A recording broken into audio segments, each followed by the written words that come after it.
Assalamualaikum warahmatullahi wabarakatuh. Waalaikumsalam warahmatullahi wabarakatuh. Selamat siang Bapak Ibu sekalian. Hari ini saya selaku CGP Angkatan 9 dari Kabupaten Garut akan memberikan hasil daripada pendidikan kami, mungkin kurang lebih 3 bulan ya. Tadi kita semua pulang dari kelas ya, sepertinya ada yang lelah, ada yang mau minum. Bagaimana kalau kita ice breaking dulu? Oke, ini ada rekan saya Ibu Lia, sepertinya sudah terbiasa di kelas. Silakan dipimpin dulu Bu Lia. Bapak Ibu silakan berdiri dulu ya. Karena sempit jadi kita bisa goyang-goyang ya. Jadi kalau misalkan saya bilang kiri, bapak-bapak ke kiri ya, kiri. Itu kalau kiri kalau satu kan kiri, kanan, kiri. Cek sound dulu ya. Kiri, Kiri, kanan, atas, bawah. Siap Bapak Ibu? Siap. Kiri, Kanan, atas, bawah, bawah, atas, kanan, kiri, bawah, bawah, atas. Terima kasih.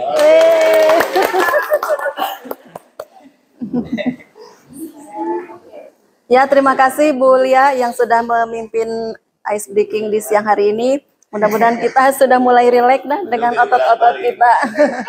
Kiri jadi kanan. Terima kasih. Baik Bapak Ibu sekalian, hari ini saya akan menyampaikan pemahaman dan penerapan pengalaman terkait dengan budaya positif di SMK Negeri 6 Garut, mungkin untuk beberapa contohnya terkait pada aksi nyata di modul 1.4.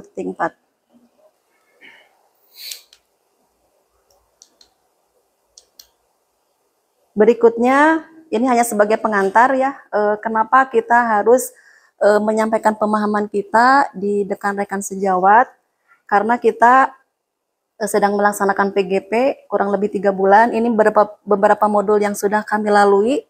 Modul 1.1 tentang nilai pengajaran Ki Hajar Dewantara, 1.2 tentang peran guru penggerak, 1.3 visi dan prakarsa, 1.4 tentang penerapan budaya positif. Kalau di 1.1 ini adalah kita digali kembali tugas sebagai guru ini berdasarkan filosofi Ki Hajar Dewantara.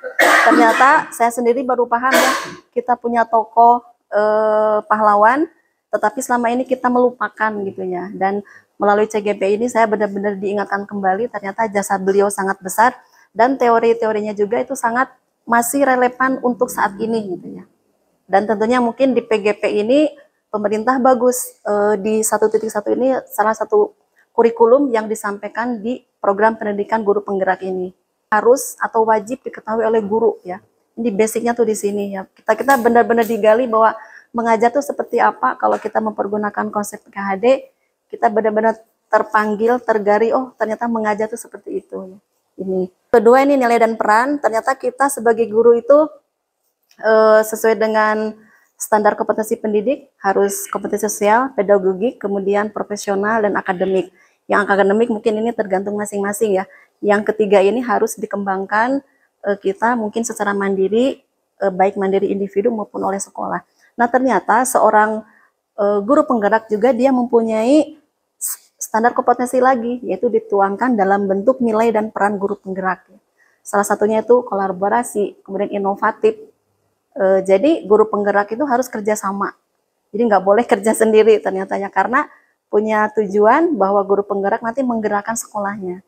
Kalau menggerakkan nggak bisa sendiri, berarti harus bersama-sama. Makanya kunci untuk mampu dia bergerak itu kolaborasi, berarti harus mampu berkomunikasi, harus berkepribadian yang baik. Karena biar enak kerjasama dengan yang lain kan kita harus fleksibel ya. Nah ini dikumpas tuntas di dalam nilai dan peran guru penggerak. Kemudian visi dan prakarsa ini juga dibahas terkait dengan kita sebagai bagian dari elemen sekolah harus punya cita-cita untuk memperbaiki kemajuan sekolah. Maka kita dituangkanlah dalam bentuk visi. Ya. Kita tahu sekarang sesuai dengan agenda dari pemerintah, visi kita sekarang semuanya secara nasional tuh membentuk peserta didik yang beriman bertakwa sesuai dengan profil Pancasila.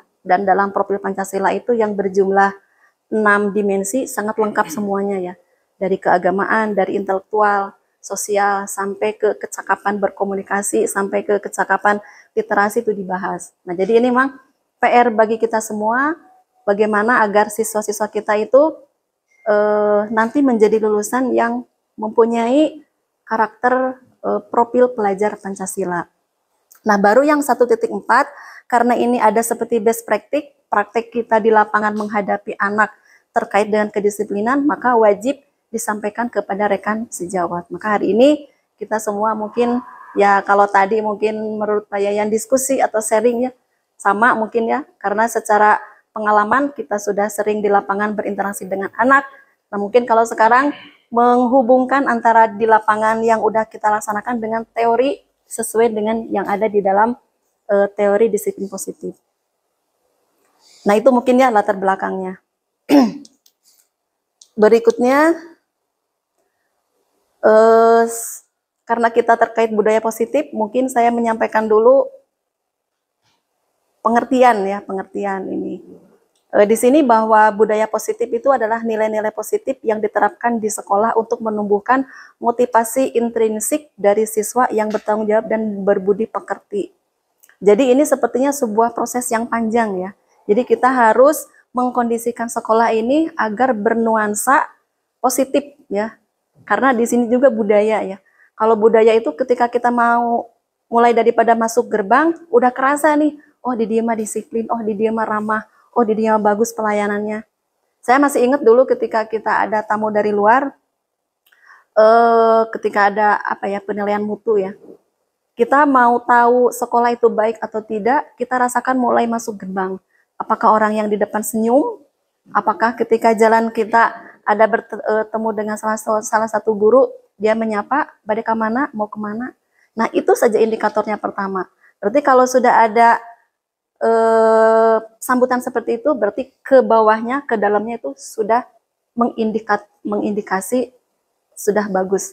Jadi kita, saya masih ingat indikatornya ini budaya. Jadi budaya itu diterapkan, dijalankan sehari-hari, baik itu mungkin belum semuanya bisa menjalankan, baru sebagian, tetapi kalau membudaya itu sudah menjadi habit, kebiasaan. Jadi ini ternyata menerapkan budaya positif ini butuh waktu yang lama ya.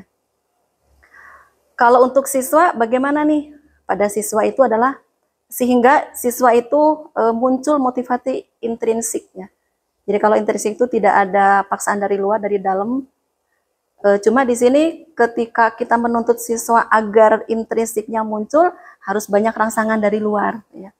Masuk, oh ternyata gurunya ramah nih, masuk ternyata lingkungannya menduduk, maka dia terus terbangun jiwanya. Makanya saya cari beberapa referensi.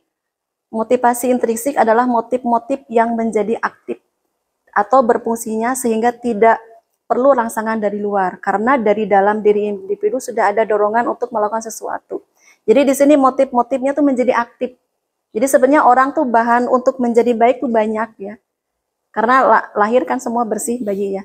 Nah, kenapa orang jadi tidak baik, jadi galak, jadi apa? Karena dorongan dari lingkungan.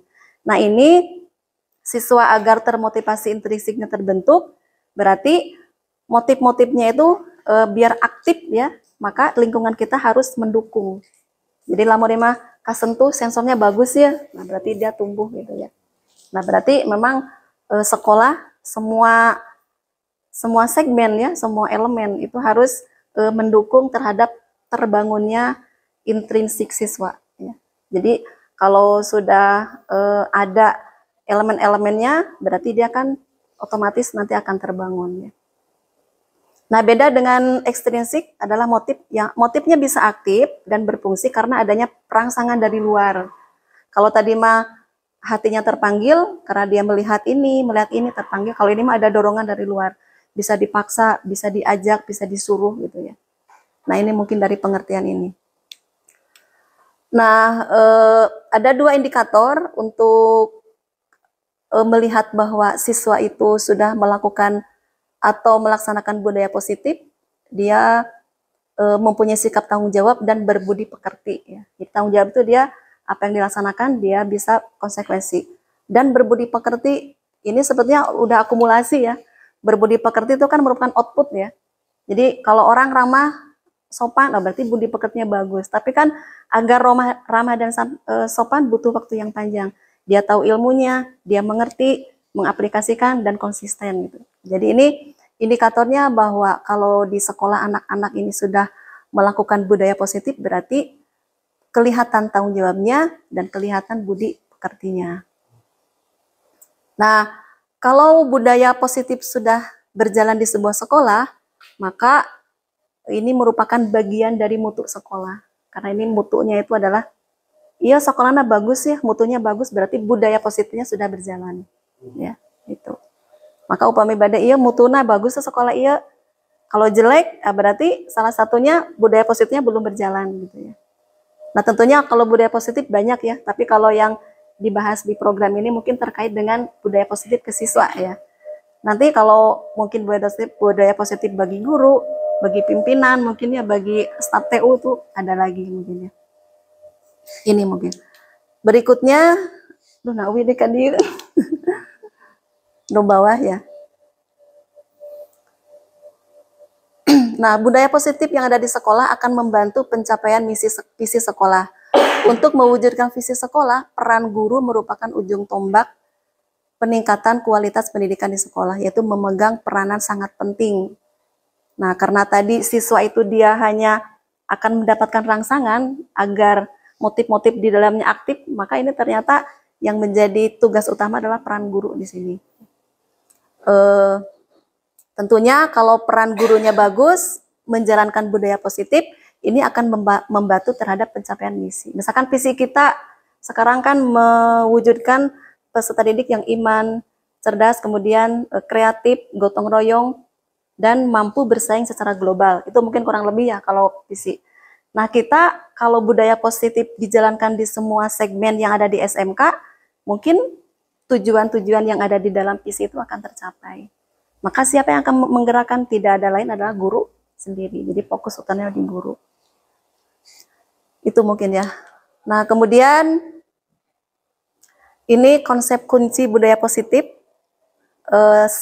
Bagaimana strategi untuk menciptakan budaya positif di sekolah sesuai dengan teori yang ada di CGP. Ada 7 ya. Perubahan paradigma, kemudian disiplin positif, kemudian motivasi perilaku, kebutuhan dasar, posisi kontrol guru, keyakinan kelas, dan segitiga restitusi. Ini ada yang dipraktekkan ya, mungkin 6-7. Bentuknya ini bisa dipraktekkan langsung oleh guru di kelas ya. Kemudian motivasi perubahan, ini cara kita menghadapi pembelajaran dengan siswa ya. Kemudian motivasi perilaku, ini dasar-dasar kita mengajar tuh kenapa ada anak yang melanggar tuh kenapa. Ini juga harus dipahami. Jadi ketujuh ini mungkin harus dipahami oleh guru ketika menjalankan peran sebagai guru. Karena peran sebagai guru tadi ya, mungkin secara tugas dia memberikan pembelajaran, karena secara ini tugas guru ada 7 ya, mendidik, mengajar, mengarahkan, membina. Nah mengarahkan, membina ini kan di luar materi ya. Nah berarti poin-poin ini harus menjadi teori yang harus dipahami oleh guru. Makanya kenapa dalam kunci agar budaya positif berjalan, maka guru harus memahami kepada 7 konsep ini ya. Berikutnya perubahan paradigma ya, yang pertama. Jadi kalau mau menerapkan disiplin positif, maka kita sebagai guru di kelas, individu guru ya, harus dirubah dulu atau di flashback ya, paradigma kita mengajar. Nah, paradigma mengajar itu adalah bagaimana pembelajaran kita itu, berarti karena kita sekolah di bawah negara ya, terutama kita negeri, berarti kita ada yang punya nih. Nah, berarti apapun yang akan kita laksanakan di sekolah sesuai dengan yang digariskan oleh pemerintah. Dalam hal ini mungkin kita standar isinya bagaimana, terkait dengan materi ajar, standar proses bagaimana kita mengajar, kemudian SKL-nya bagaimana, kemudian penilaiannya bagaimana, ini kan diatur semua. Jadi sebenarnya kita tuh hanya aktor ngajar saja, karena semua sudah diatur oleh negara yang dituangkan dalam beberapa standar atau Permendikbud ya, nomor sekian, nomor sekian. Nah ini yang terjadi dalam paradigma pembelajaran tuh terjadi perubahan. Kenapa perubahan? Karena paradigma pembelajaran itu berubah disesuaikan dengan kebutuhan zaman. Kalau sekarang mungkin zamannya, kalau istilah dari kurikulum tuh era abad 21 ya. Anak sekarang sudah istilahnya Gen Z ya. Udah masuk dunia digital. Nah, itu semua kan harus disesuaikan dengan kita ya. Kita bisa nggak menyesuaikan itu? Nah, maka sebelum guru yang berubah, maka pemerintah membuat konsep dulu. Ini kita harus berubah nih, harus ke kurikulum mereka, maka dirubah. Semuanya dirubah ya. Dari standar isi, proses, SKL penilaian. Maka turun ke bawah, nah kita sebagai aktor melakukan perubahan. Dan ada yang unggul lagi di dalam kurikulum sekarang adalah profil pelajar Pancasila. Kenapa? Karena memang pemerintah memandang saat ini kita banyak istilah yang diberikan, krisis moral ya, kemudian era digital, kemudian kita harus bersaing dengan dunia luar, maka keterampilan anak itu harus dibekali dengan keterampilan yang dibutuhkan saat ini. Saya juga sedang membaca ini, artinya sampai dalam-dalamnya seperti apa sih, dan ternyata memang sangat banyak gitu. Jadi tuntutan profil pelajar Pancasila itu agar siswa SMK lulus harus P5 ini, profil Pancasila ternyata banyak banget ya. Nah, cuma kan ini dikenalkan mulai dari PAUD, SD, SMP, SMK. Berarti ya bertahap ya. Dari SMP sampai level ini nih pemahamannya, maka nanti diperkuat di tingkat SMK. Nah, itu. Jadi sekarang kita bermuaranya menciptakan lulusan itu ketika dalam pembelajaran mengarahkan kepada profil pelajar Pancasila.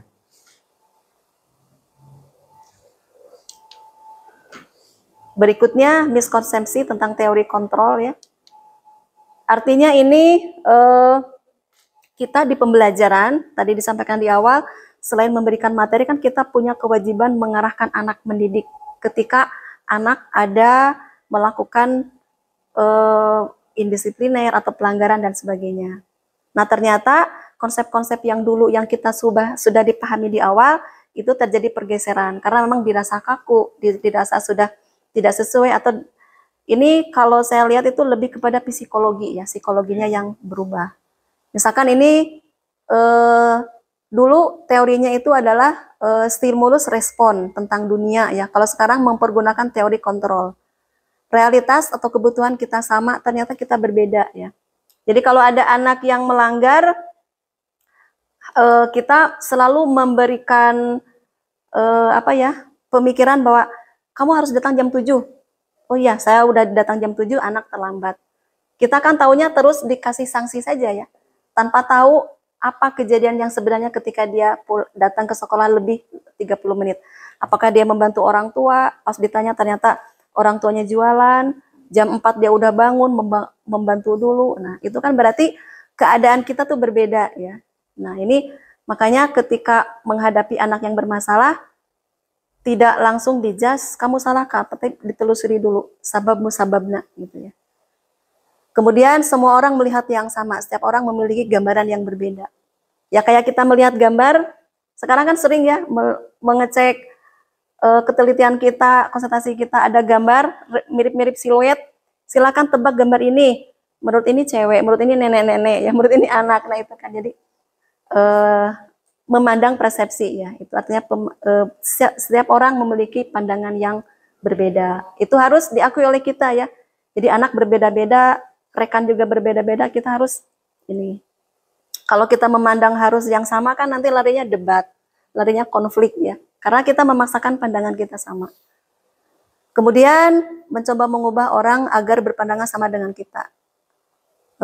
Kita harus memahami bahwa pandangan orang lain tentang, kita berusaha untuk memahami pandangan orang lain tentang dunia. Jadi pemikir ngobrol baik dengan anak ya, dengan rekan. Orang sedang beropini tentang A, berarti kita pahami dulu, maklumi dulu gitu ya. Kalau kita langsung dijudge, oh salah, debat-debat, nah itu nggak akan bagus ya. Nah ini. Kemudian perilaku dilihat sebagai kesalahan, semua perilaku memiliki tujuan. Ini ya. Ketika ada anak yang melakukan kesalahan, kita selalu mengatakan oh salah. Nah ternyata dia ada tujuannya sendiri. Ya mungkin nanti ke kebutuhan dasar manusia ini. Orang lain bisa mengontrol saya hanya Anda yang bisa mengontrol diri Anda. Jadi ini memang konsep dulu istilahnya apa, diktator berarti ya. Kamu harus ini. Nah, sekarang mah lebih ke fleksibel. Jadi ternyata yang bisa mengontrol diri kita itu adalah kita sendiri gitu ya.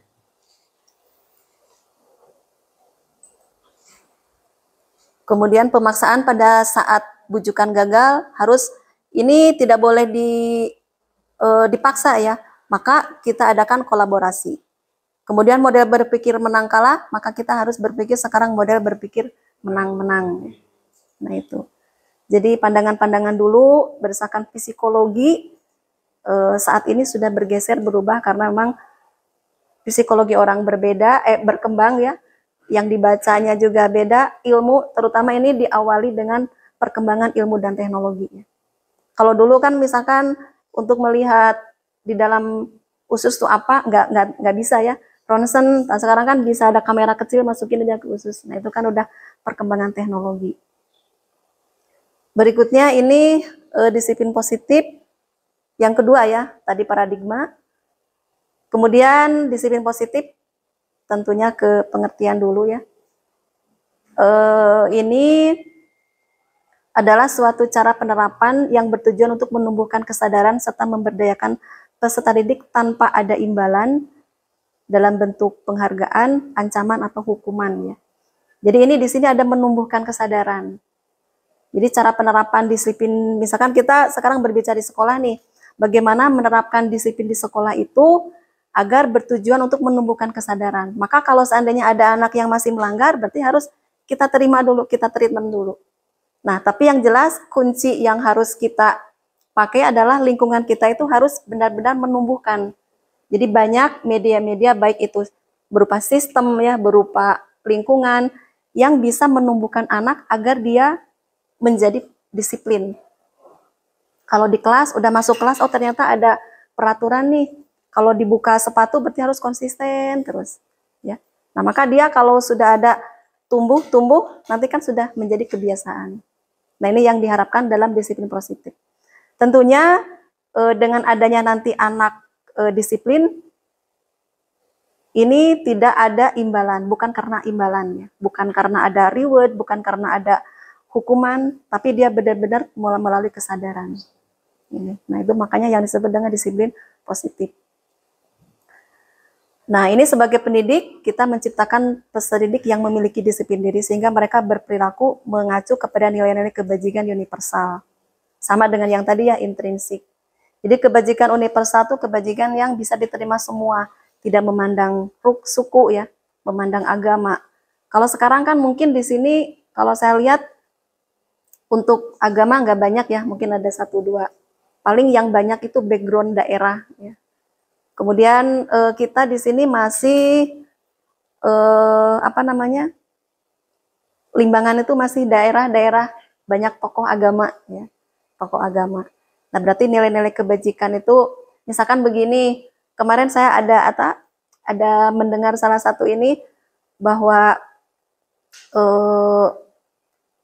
ziarah ke kuburan tuh kutip ya, guru tuh menandakan kutip. Nah itu kan sensitif ya kalau menyampaikan ke anak-anak.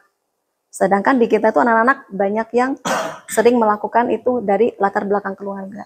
Tuh.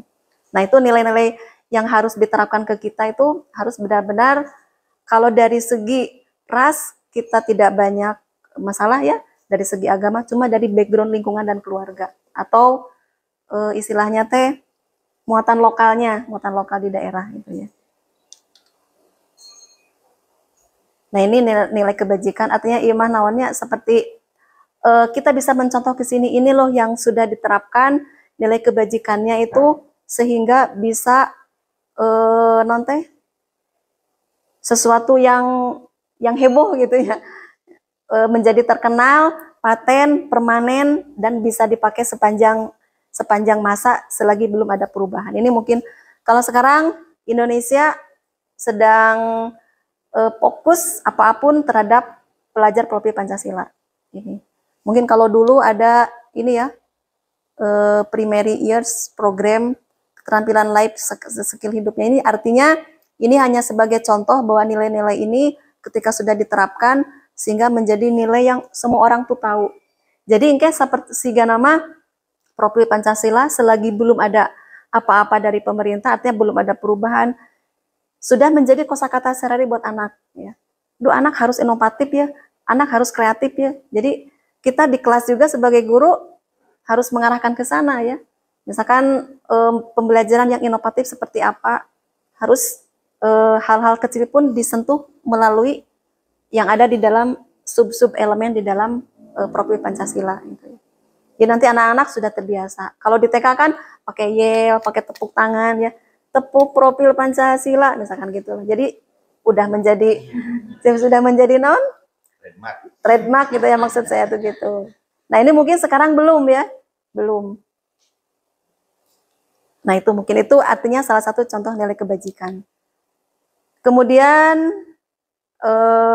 posisi kontrol ya, ini jika terjadi kepada kita selaku guru dari pembelajaran, ada anak yang sekira-kiranya menurut kita melanggar kedisiplinan, maka kita harus melakukan pembenahan, peneguran, karena itu wajib ditegur.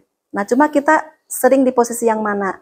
Nah di dalam program guru penggerak ini ternyata setelah digali ada 5 jenis ya, ketika kita harus memberikan menerapkan kedisiplinan terhadap anak ketika anak melakukan kesalahan. Ada yang penghukum ya, kemudian pemberi rasa bersalah, teman, pemantau, dan manajer. Ada yang tahu mungkin ini Pak Dedeyana, Pak Abeng? Kira-kira penghukum teh nu kumaha? Aduh, urang deui. Baik, mungkin dari saya yang dimaksud dengan penghukum di sini adalah kontrol guru yang istilahnya selalu menyalahkan anak, ya. Lebih ke ketegasan di dalam melaksanakan aturan. Jadi, contoh misalkan anak itu dia datang terlambat, ya terus dia dihukum dengan biasanya nada penghukum ini biasanya lebih tadi yang dikatakan oleh Bulia lebih tinggi nadanya. Tinggi ya. Seperti itu. Jadi kenapa kamu kesiangan gitu kan dan segala macam itu menurut saya sebagai penghukum. Jadi anak mungkin kalau diposisikan di dalam penghukum ini anak merasa tidak nyaman. Ya, tidak nyaman ya. Ya. Betul. Terima kasih Pak Abeng ya pencerahannya nih. Tepuk tangan dulu. Jadi namanya juga penghukum ya. Jadi satu arah, kemudian nadanya tinggi ya. Jadi anak juga jadi merasa cemas ya. Itu. Nah mungkin nanti kita bisa melihat ya. Kita sehari-hari ada di posisi yang mana ya. Kita melihat dulu ini ada tayangan video. Lu nggak ada suaranya. Masih naren ya. Naren. Kenapa?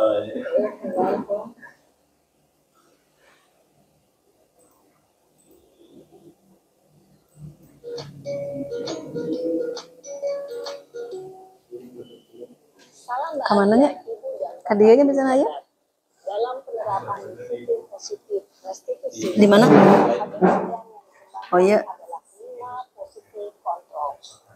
5 positif kontrol dalam restitusi adalah proses perjalanan seorang pendidik agar dapat mengenali dirinya. Pada video kali ini, kita akan membahas tentang 5 posisi kontrol yang dikembangkan oleh Diane. Yang dikembangkan adalah 5 posisi kontrol.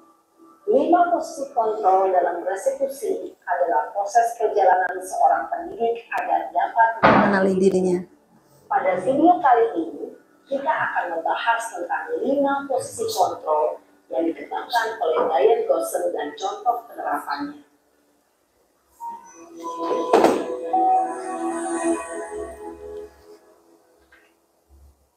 Lima posisi kontrol itu adalah 1. Posisi penghukum. 2. Posisi pembuat merasa bersalah. 3. Posisi teman. 4. Posisi pemantau atau monitor. Dan 5. Posisi manajer. Untuk lebih memahami kelima posisi tersebut, mari kita saksikan kasus Naren yang terlambat hadir 20 menit di sekolah dan melihat bagaimana kelima posisi kontrol dalam menghadapi masalah tersebut.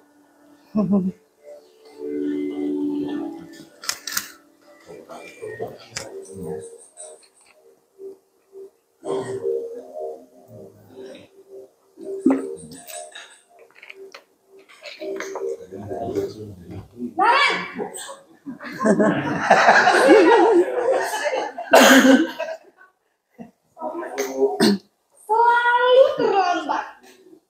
Kamu deh, pasti terlambat. Pak Bu, saya Apa? Apa coba? Alasan kamu apa lagi? Kapan sih kamu tidak terlambat? Malas. Dasar pemalas. segitiga restitusikan. Sudah berapa Membuatkan kali jempek. terlambat? Sana, kamu keliling lapangan basket 2 kali. Kenapa saya harus ke lapangan basket, Bu? Kenapa? Kamu melawan ibu? Berani-beraninya jawab. Sudah terlambat, masih berani jawab pula. Nah, keliling lapangan basket 5 kali sekalian. Biar kapok. Cepat. Pergi sana ke lapangan basket. Posisi tertutup biasanya berjalan dengan nada tinggi, menghakimi, menunjuk-nunjuk, menyakiti, dan menyindir. Hukuman bisa berupa fisik maupun psikis. Ibu dan bapak guru hebat.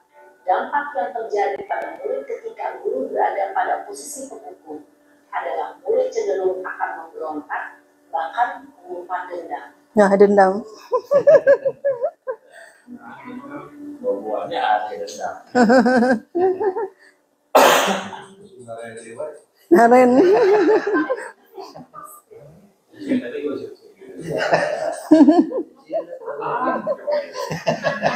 Aduh.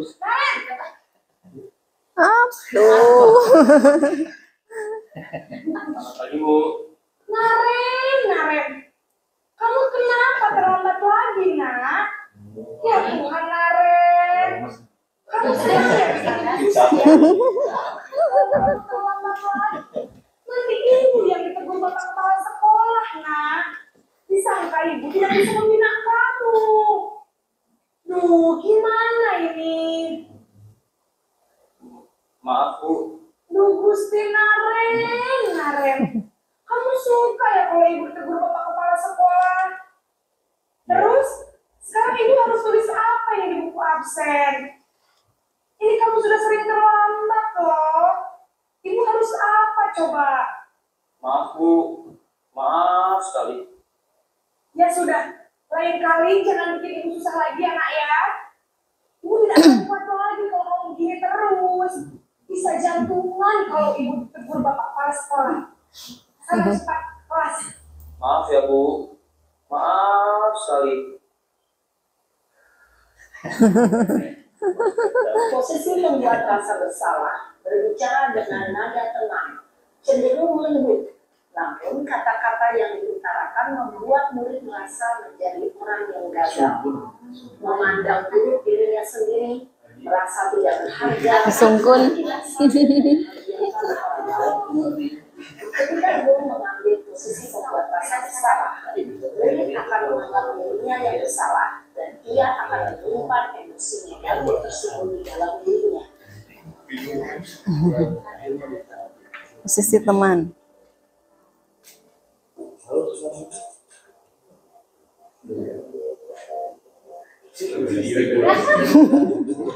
Si Ece ya.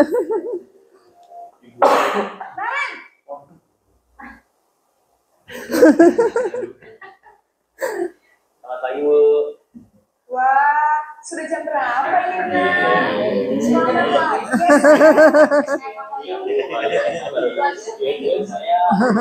Saya, Bu. Kamu malah menyalahkan ibu kamu. Tapi asa jarangnya teman-temannya di orang. Iya, Bu. Saya memang Sok aya. jadi bersama kencang. tetap gak kejar. Dia sudah sangat nanti lain kali larinya lebih kenceng lagi ya, biar gak terlambat lagi. Bikin seneng ibu demi ibu. Bisa kan? Dan sama beresin urusan absen kamu. Kamu ini ada-ada saja. Dalam posisi teman, guru berbicara dengan nada suara suasana tetap santai. Murid akan merasa senang, aman, dan akrab dengan guru. Identitas yang tercipta adalah identitas sukses atau berhasil. Namun, perlu diingat, karena ini masih dorongan eksternal, maka ada faktor ketergantungan dari murid kepada orang tertentu. Salah deui wae. Seueur namun ya, namun.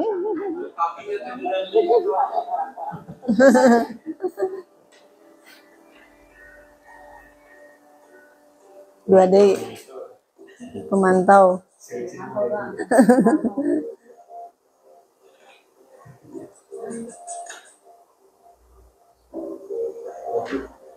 Naren!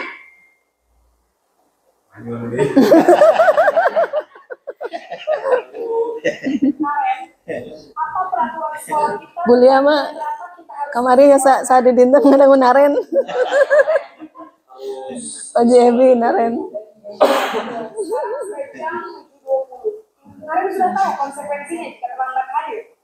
Paham Bu, saya harus tinggal kelas pas jam istirahat selama 20 menit. Iya benar, konsekuensinya demikian.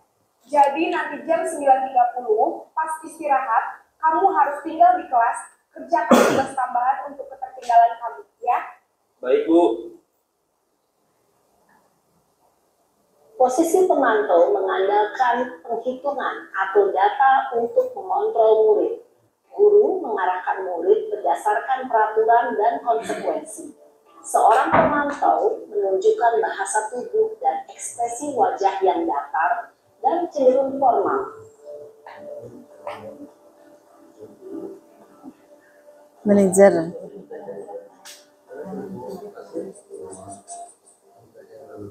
Hiji deui Pak Yogi kalau narena hiji deui. Terakhir. Naren! Aduh. Selamat pagi Bu. Selamat pagi, Naren. Maaf Bu, saya terlambat. Iya, sekolah masuknya jam 7, sekarang sudah jam 7.20. Jadi sekarang bagaimana ini, Naren? Maaf Bu, saya lupa setel alarm saya semalam. Baiklah, menurut kamu, keyakinan sekolah yang mana yang perlu kamu tingkatkan? Menghargai diri sendiri dan orang lain mungkin ya Bu. Setuju. Jadi, apakah Naren meyakini prinsip saling menghormati tersebut? Iya Bu, saya meyakininya. Apakah kamu bersedia memperbaiki masalah keterlambatan ini? Bersedia Bu. Bagaimana kamu akan memperbaiki masalah keterlambatan ini? Saya akan coba untuk tidak lupa menyetel alarm saya Bu. Baik, kalau Naren lupa menyetel alarm di rumah, ada orang yang kira-kira bisa bantu mengingatkan tidak? Ada Bu, kakak saya, Kak Emma. Ada lagi selain Kak Emma? Selain Kak Emma, ada ibu saya. Baik, jadi yang mengingatkan Naren adalah Kak Emma dan ibu kamu ya? Kira-kira akan mulai start alarm kapan nih Naren? Setelah pulang sekolah, akan segera saya lakukan.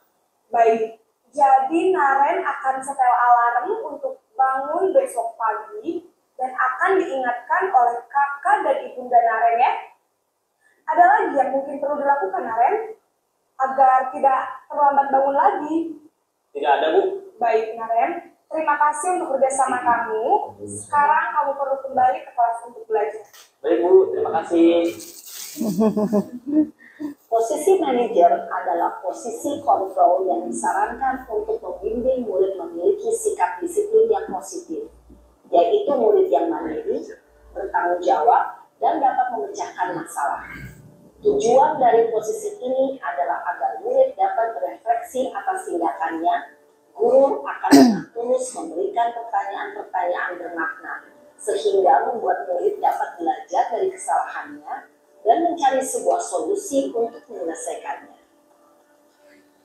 Ibu dan Bapak guru hebat, setelah mengamati adegan kelima posisi kontrol tadi, kira-kira posisi mana yang paling ideal? Posisi mana yang dapat menunjang motivasi intrinsik murid? Ya, tentu posisi manajer. Posisi ini memang posisi ideal yang ingin dituju setiap pendidik. Pada posisi inilah, guru dapat menerapkan disiplin positif yang berpihak pada murid, yang memerdekakan murid. Perjalanan seorang pendidik tentunya tidak mudah untuk sampai pada posisi seorang manajer. Namun, tujuan kita pasti, yaitu menciptakan murid-murid yang mandiri, merdeka, dan bertanggung jawab. Semoga penggambaran 5 posisi kontrol yang telah diperlihatkan ini dapat menjadi ajang refleksi bagi kita semua, agar dapat terus mengasah dan menerapkan disiplin positif yang memerdekakan murid. Mari terus berlatih dan bersemangat. Selamat menerapkan. Salam dan bahagia, Ibu dan Bapak guru hebat. Referensi dari ini. Itu pengintan Bapak Ibu, barusan ini adalah tentang 5 posisi kontrol ya. Kalau istilah di sini posisi kontrol, tapi kalau kita mau menegur ya, menegur. Ada yang mau disampaikan Pak Robi? Mangga. Bicara sedikit Bu, dari tayangan tersebut tergambarkan bagaimana guru itu menindak mungkin apabila ada siswa yang mengalami ataupun melakukan kesalahan, khususnya tadi kemarin digambarkan kesalahannya itu lambatan atau masalah waktu. Mungkin kalaupun dilihat di sekolah kita pun terlihat ada kasus seperti itu, utamanya mungkin ada Aan ya Pak Abe. Terlihat Aan itu banyak kasus ataupun terjerat pelanggaran terkait keterlambatan sangat langganan. Oh. Mungkin dari sisi yang tadi yang kontrol kelima ada sedikit solusi untuk mengatasi, setidaknya mengatasi bagaimana siswa terlambat di sekolah kita. Ya. Terima kasih Pak Robi atas gagasannya ya, kemudian reviewnya terhadap tadi tentang posisi kontrol yang 5 ini ya. Memang kita kadang sering terlupakan ya tahap-tahap untuk melihat bagaimana apa yang terjadi sebenarnya dengan anak ketika dia secara kontinu kesiangan. Kalau kontinu sering kesiangan berarti ada sesuatu ya. Kalau kesiangan 1-2 kali nggak apa-apa nih. Tapi kalau kesiangan secara berturut-turut berarti itu harus ditelusuri. Berarti tahap yang kelima ini yang tepat ya, posisi manajer. Dan tadi kita melihat bahwa di akhir daripada review tentang posisi kontrol ini adalah merupakan tahap untuk berproses untuk kita gitu ya.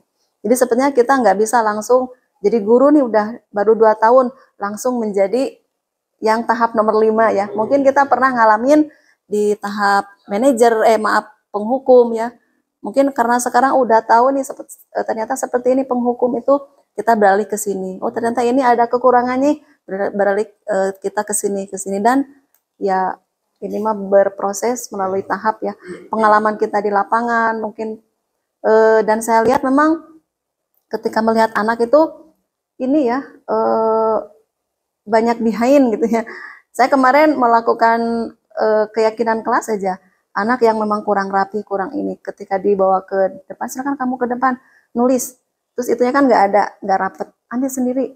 Dia seneng ya, disuruh ngambil sendiri, motong sendiri. Jadi memang hal-hal yang sekecil pun mungkin kadang kita sering merupakan nggak menghargai anak gitu. Kan kita kadang-kadang anak mau ke depan, silakan ke depan. Itu kan butuh perjuangan besar kalau buat anak tuh ya. Itu kalau yang memang nggak biasa tuh. Tapi kalau kita agak maju sedikit 5 langkah, yuk ke payun. Tetap aja kita gini, nah yuk ke payun. Ditepuk ini aja sedikit tuh, dia udah terbangunnya tuh sangat besar sekali. Ketika ke depan mungkin dia gagap ya, kalau tidak terbiasa ke depan. Maka ketika ini Bu nggak nempel, dia bingung, kumaha Bu itu nempel. ya udah ambil tuh lakban, ngambil, motong sendiri. Nah dia udah kelihatan, sepertinya itu anak mungkin kurang ini ya, apa namanya, jarang ke depan, jarang komunikasi. Tapi kalau dideketi, kita kasih jalan, dia merasa itu ya. Harus dibelai. Iya. Harus dibelai. Itu ya. Jadi sebetulnya mungkin Pak Haji ya, Pak Haji yang sering nanganin anak bermasalah, kita kan SMA ya, SMK. Kalau tadi seperti yang teman, kalau menurut saya cocok untuk anak TK itu. Nah TK, karena anak TK kan usahakan ulah mutung gitu ya. Tapi sepertinya masih cocok kalau anak TK. Tapi kan kita udah anak SMK nih, ini gimana? Kalau yang penghukum mungkin terlalu galaktik, nanti anak punung dan sebagainya. Jadi harus melihat keberadaan anak sepertinya ya, keberadaan anak. Tapi mungkin teori yang disampaikan ini manajer itu lebih tepat kalau seandainya si anak itu sudah di tahap ke-1 sudah pernah, tahap kedua sudah pernah, tahap ketiga sudah pernah. Dan nanti dikasih yang tahap kelima dia mempan gitu ya. Gitu. Itu mungkin ya. Atau mungkin terbalik. Kalau menurut saya manajer dulu, kalau nggak mempan itu berarti. Ya, jadi maksudnya anaknya ya, anaknya kalau memang misalkan kita baru masuk kelas nih, belum kenal sama anak-anak ya, belum kenal, terus ada anak bermasalah, kita langsung dengan tahap kelima, ini mempan enggak, kan kita belum tahu anaknya. Jadi anak, seandainya ada anak yang memang bisa ditreatment dengan tahap kelima, mungkin sebelumnya dia sudah di tahap keempat, tahap ketiga, tahap kedua, begitu.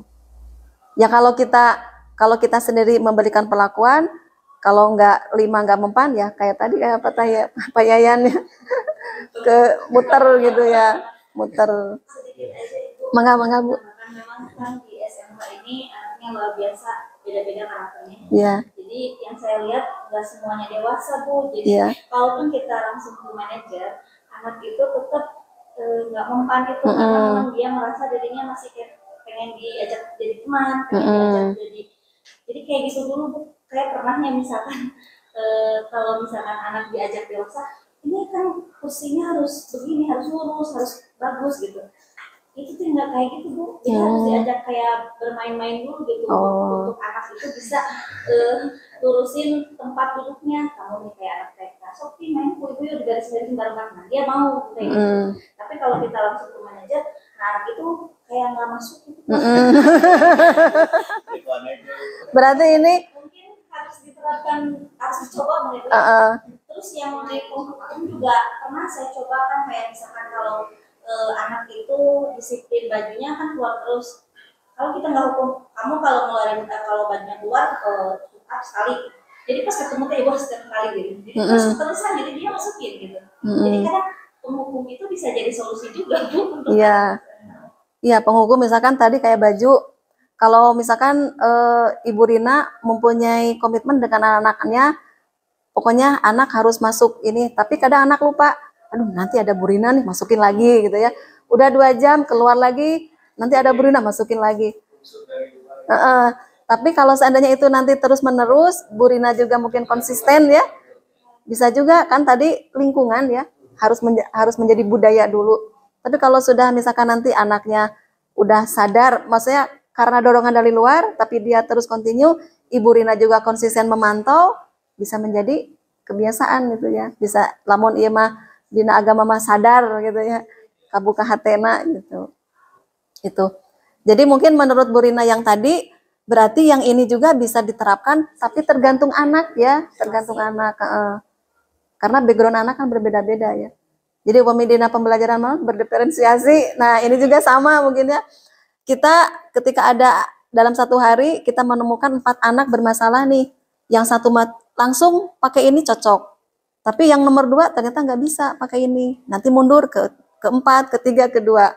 Ya berarti memang tergantung keadaan anak ya, background anak yang sebenarnya itu. Mohon Mangga.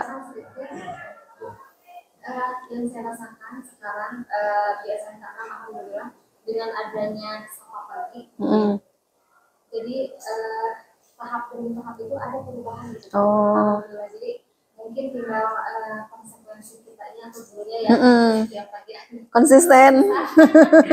tapi memang pas awal-awal kan banyak sekali gitu yang dari baju terus jaket terus lipstick apalagi, tapi pas kesini bertahap gitu ya, jadi mereka sudah tahu dari gerbang saja mereka sudah buka jaket, Sudah mulai ini ya. terus dilihat juga dari kejauhan juga udah pada gini gitu. Jadi yang saya rasakan itu sangat bermanfaat ya. Meskipun Bu pulangnya kalau mau pulang anak-anak itu semprot sana sini terus lipstick merah lagi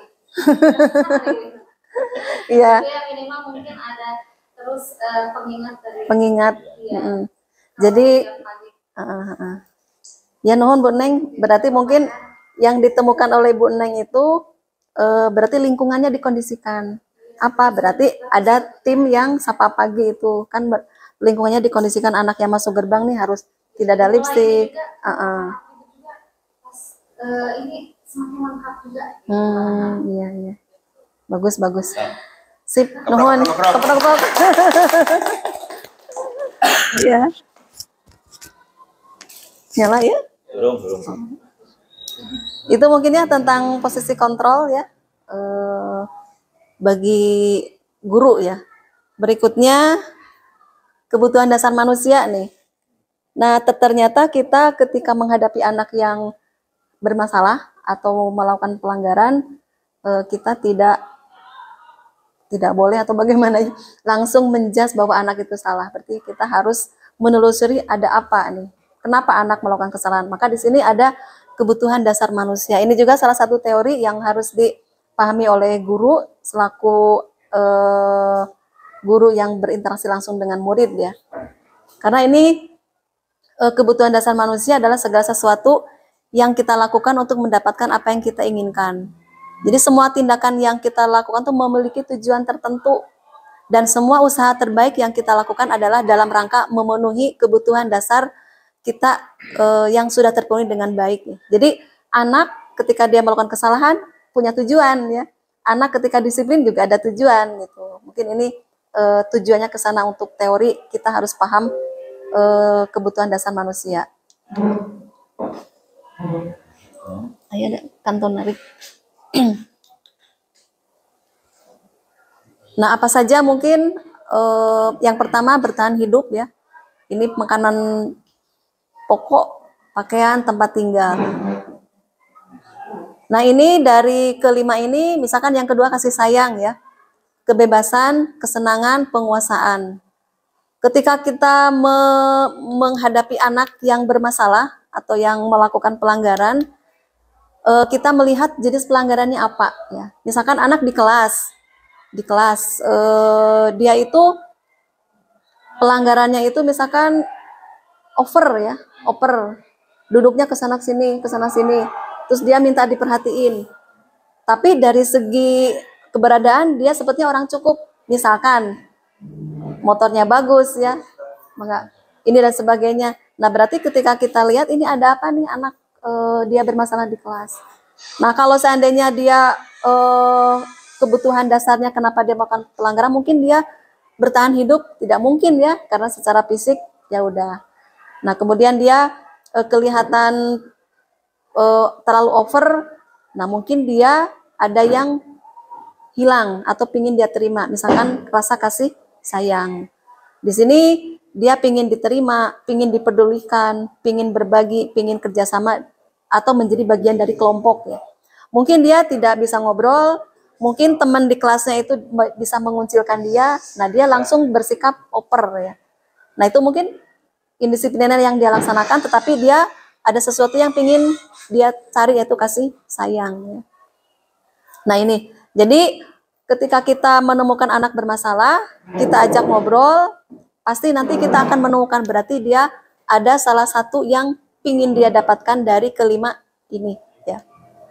Misalkan kalau yang penguasaan power, dia ingin untuk diakui ya, kemudian didengar, berprestasi atau pencapaiannya. Misalkan ada anak yang ranking, tetapi nggak ada apa-apa di kelas nih, wali kelas nggak memberikan apresiasi, wali kelas tidak mengumumkan, akhirnya dia murung, besoknya nggak masuk 2 hari, dia diem di rumah. Kita kan nggak tahu ini kenapa, pas ditelusuri nggak ngomong, tapi dia curhat ke kakaknya, kita ngomong, nah itu. Ini kemarin ini. Nah, itu bisa juga terjadi seperti itu ya. Tuh. Oke, berikutnya motivasi perilaku. Jadi ini motivasi anak juga, apakah dia mematuhi peraturan atau tidak, ini berdasarkan pada motifnya ya. Jadi ada dua jenis, motivasi ekstrinsik dan motivasi intrinsik ya. Kalau untuk menghindari ketidaknyamanan atau hukuman berarti itu termasuk ekstrinsik. Untuk mendapatkan imbalan termasuk ini. Nah, berarti kalau yang benar-benar dari dalam itu adalah untuk menjadi orang yang mereka inginkan, menghargai diri sendiri dengan nilai yang mereka punya. Nah, artinya di sini bahwa anak mungkin berproses ya. Tadinya mungkin anak di sini terus ya, pinginnya pingin dihargai dan sebagainya. Tetapi kalau lingkungannya sudah mendukung, kita sudah ada sistem yang bagus di sekolah, budayanya udah bagus, mungkin nanti bisa bertahap anak akan menjadi ke sini ya. Jadi motivasi yang dia laksanakan tuh memang benar-benar dari dalam. Tidak menghindari hukuman ya. Tidak pingin dihargai, misalkan tidak ingin dihargai, saya mah udah pingin menjunjung nilai saya gitu. Tuh ya. Ini hanya pengertian saja apa itu hukuman, konsekuensi, restitusi. Nah, jadi dari materi ini mungkin saya sendiri dulu taunya hanya hukuman dan konsekuensi ya. Hukum yang tadi satu arah yang dicontohkan oleh Pak Dedeyana ya. Konsekuensi itu ada peraturan, tata tertib mungkin ya. Mungkin ada dua jenis kalau di sekolah, yang di kelas dan yang umum di sekolah ya mungkin Pak Haji. Nah, ternyata ada lagi yaitu restitusi. Nah, ini mungkin konsep baru, bisa mungkin saya juga ingin mulai menerapkan, mungkin nanti juga dengan rekan-rekan semua menciptakan kondisi bagi murid untuk memperbaiki kesalahan. Ini ternyata kolaborasi ya, proses kolaborasi yang mengajarkan murid untuk mencari solusi. Jadi untuk ketika ditemukan kesalahan anak, maka kita cari solusi bersama-sama ya. Nah, ini keyakinan kelas ya. Berikutnya, kenapa kita sebagai guru itu harus punya atau paham tentang keyakinan kelas. Jadi ini memang diawali dengan adanya peraturan, adanya tata tertib ya, adanya sanksi, hukuman dan sebagainya. Maka di sini ada keyakinan kelas. Keyakinan kelas di sini memiliki peran yang kuat dalam memotivasi perilaku positif, karena keyakinan kelas didasarkan pada nilai-nilai universal, misalkan keselamatan, kesehatan yang diakui secara luas oleh semua orang tanpa memandang latar belakang budaya, agama, dan bahasa. Ya. Nah, jadi kalau keyakinan kelas itu disusun bersama-sama oleh murid, jadi kita sebagai fasilitator, tadi kan kolaborasi ya, sebagai fasilitator, apa yang akan dituangkan dalam keyakinan kelas itu aspirasi dari mereka. Ya. Nah, mereka yang menyusun, mereka yang mengeluarkan aspirasi, menyusun, dijalankannya oleh mereka. Nah, berarti itu kita sebagai guru hanya sebagai fasilitator atau mendampingi dalam penyusunan keyakinan kelas. Nah, saya kemarin melaksanakan pembentukan keyakinan kelas bersama anak-anak 11 TKJ 5 ya.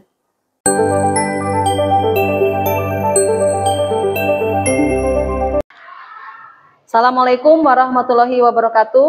Waalaikumsalam warahmatullahi wabarakatuh. Apa kabar hari ini?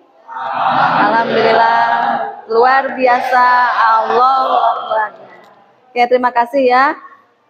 Baik anak-anakku sekalian, hari ini saya masuk ke kelas ini di kelas 11 TKJ 5. Mungkin sebelum masuk ke pembelajaran, kita ingin membuat kesepakatan kelas. Nah, kita dulu pahamnya bahwa di sekolah itu ada peraturan, ada tata tertib ya. Nah, jadi peraturan tata tertib itu ada dibagi dua kelompok. Ada yang disusun oleh sekolah dan ada yang disusun di kelas. Kalau di kelas, Anda dipimpin oleh wali kelas. Nah, kalau di sekolah mungkin oleh tim kesiswaan ataupun bagian-bagian untuk mendisiplinkan siswa. Nah, hari ini kita mencoba menerapkan salah satu implementasi dari disiplin positif ya. Disiplin positif itu adalah upaya kita untuk melaksanakan disiplin. Tujuannya apa? Tujuannya agar kita menjadi tanggung jawab terhadap apa yang kita kerjakan. Nah, disiplin positif ini salah satunya nanti yang akan kita praktekkan bersama-sama adalah keyakinan kelas. Ya. Oke, mungkin saya ada slide dulu yang harus kita lihat bersama-sama. Nah, ini ya, membentuk budaya positif dalam melaksanakan keyakinan kelas. Ya. Yang disebut dengan budaya positif apa? Kurang ingat ya.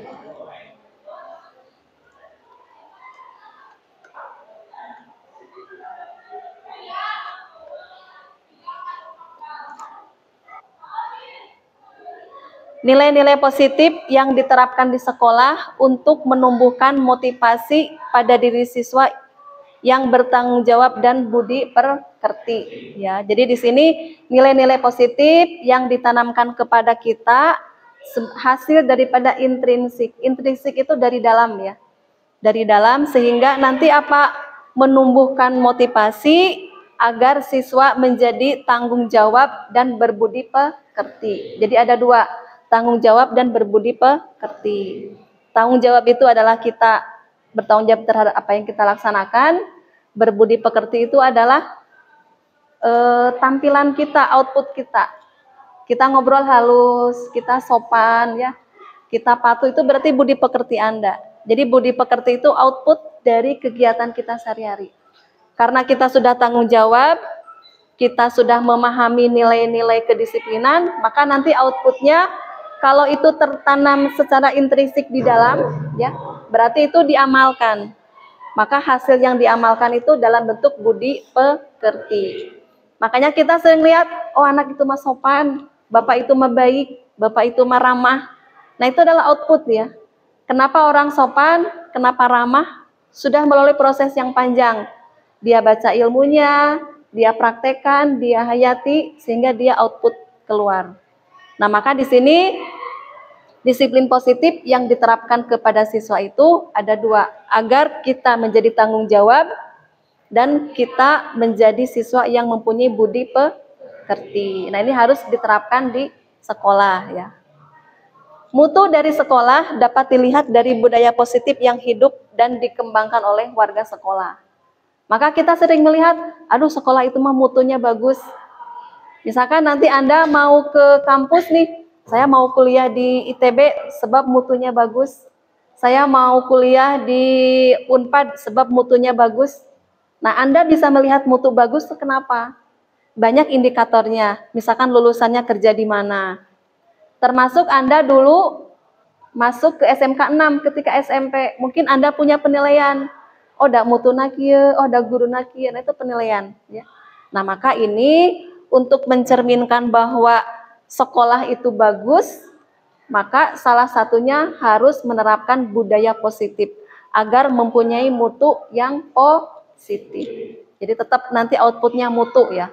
Semakin kita menerapkan disiplin positif, semakin banyak kita yang melaksanakan kebaikan, disiplin, orangnya berbudi pekerti, maka itu semakin menampakkan bahwa mutunya bagus. Nah, misalkan iya saya namanya Aupan. Aupan teh setiap dinten teh datang paling awal, bajunya rapi, sepatunya selalu dibuka. Kalau ada tugas nggak pernah telat. Tapi itu konsisten, tidak hari-hari tertentu saja. Semua mata pelajaran, semua guru, ke teman-teman ramah semua. Tidak pernah pilih-pilih teman. Nah, berarti Aupan ini mutunya sudah bagus, ya, mutunya. Jadi Anda juga bisa mempunyai mutu. Mutu saya gimana sih? Nah, maka lihat output dari kita. Kedisiplinnya bagaimana, budi pekertinya bagaimana. Jadi dua indikator ini ya.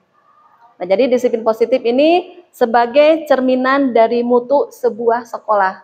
Baik buruknya sekolah dipandang oleh orang itu mempunyai indikator. Salah satunya adalah indikator mutu. Jadi mutu itu kualitas outputnya ya.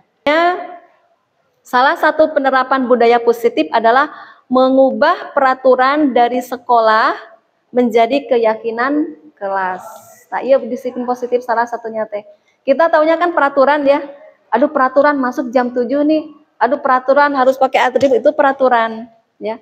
Terus ke sini nanti ada yang kesiangan, gurunya udah masuk, nanti ada sanksi dari gurunya.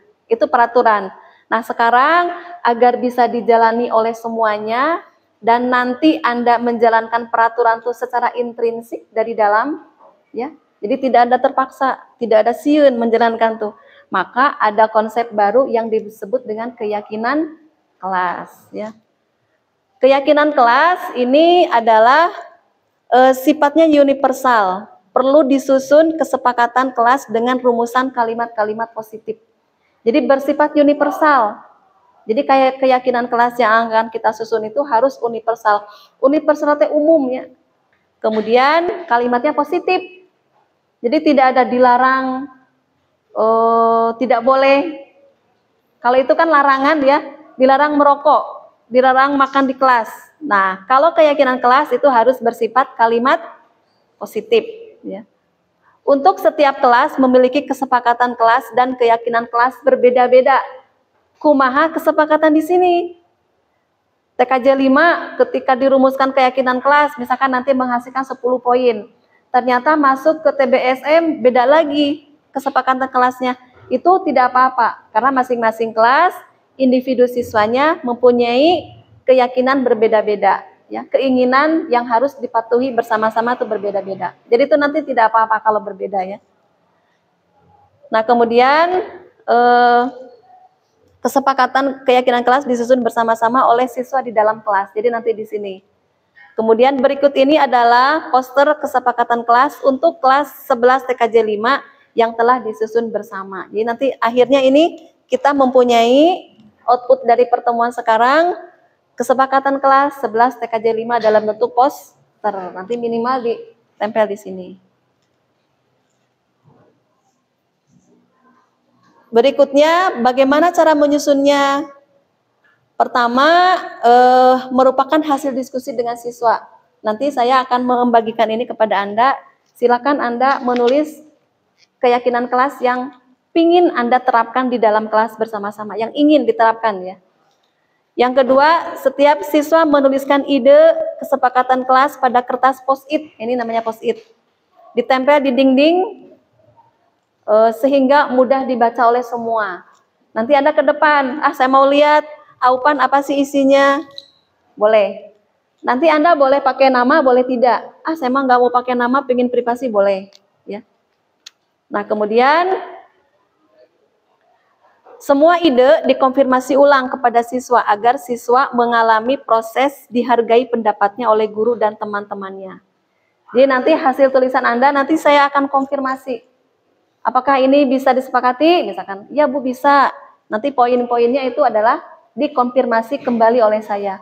Untuk apa? Untuk menghargai apa yang sudah Anda tuliskan. Ya. Misalkan saya menuliskan ide ini, saya butuh dikonfirmasi lagi karena harus dihargai ide Anda. Ya.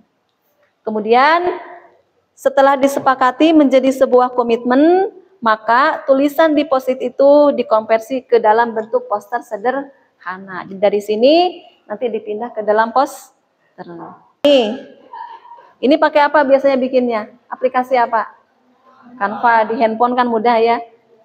Nanti Anda boleh yang udah jadi manual di sini, nanti oleh KM sekretaris dibikin di Canva. Boleh di print ya. Misalkan ini menjaga kebersihan, simpan alat ke tempat semula, disiplin, kemudian senyum, salam, sapa, sopan santun, saling menolong. Ini kan tidak ada kata-kata larangan ya, dilarang menyimpan sembarangan, tidak ada. Jadi semuanya berbentuk kalimat positif. Enak nggak dibacanya? Enak. Anda merasa tertekan tidak?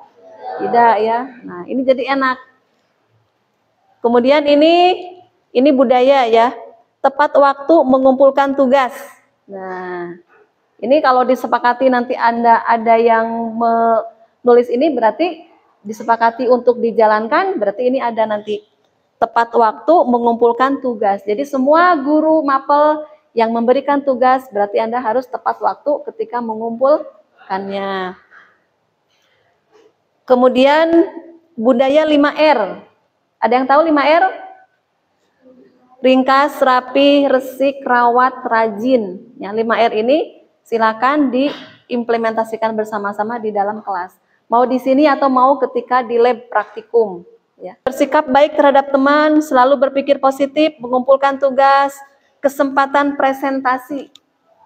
Jadi kalau ada nanti mapel yang tugasnya presentasi, Anda harus mempunyai kesempatan untuk ke depan digilir. Jadi presentasi itu untuk eta ya, harus semuanya tampil untuk presentasi. Melatih kepercayaan diri. Menghargai teman yang sedang berbicara. Kalau ada yang ngomong, Anda diam dulu, dihargai dulu, ya. Kemudian berkesempatan diskusi dan menggunakan media buku atau HP untuk belajar. Jadi Anda ingin punya waktu ketika ada guru di kelas tuh baca buku atau mengakses HP untuk belajar. Nah, berarti itu nanti oleh gurunya masing-masing. Nah, itu mungkin salah satu contohnya ya. Sekarang Anda menulis yang akan dijadikan menjadi bahan keyakinan kelas. Terserah Anda maunya apa ya. Yang penting, saya mah pengen menerapkan disiplin di kelas ini, kira-kira bisa dipakai bersama-sama. Udah ditulis, boleh pakai nama, boleh tidak, nanti tempel di sini ya, di papan tulis ini, yang tidak ada.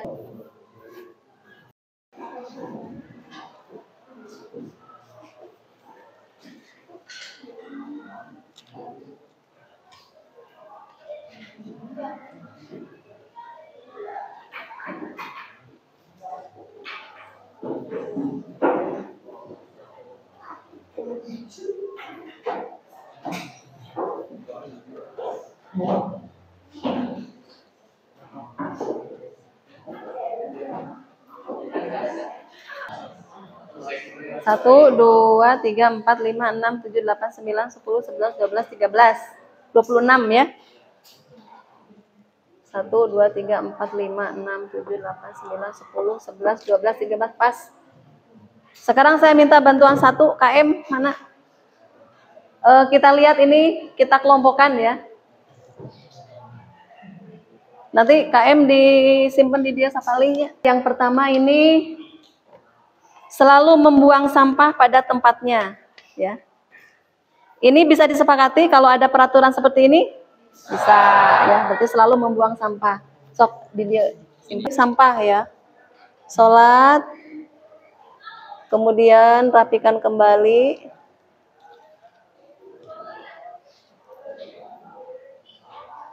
Nah, ini sama, buang sampah pada tempatnya, berarti sama ya.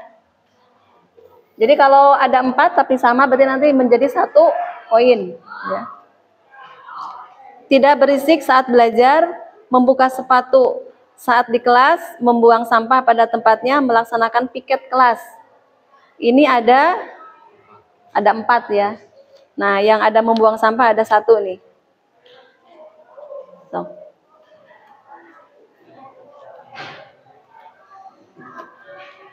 Ini disiplin aja ya. Berarti nanti kata-katanya apa? Kalau disiplin aja.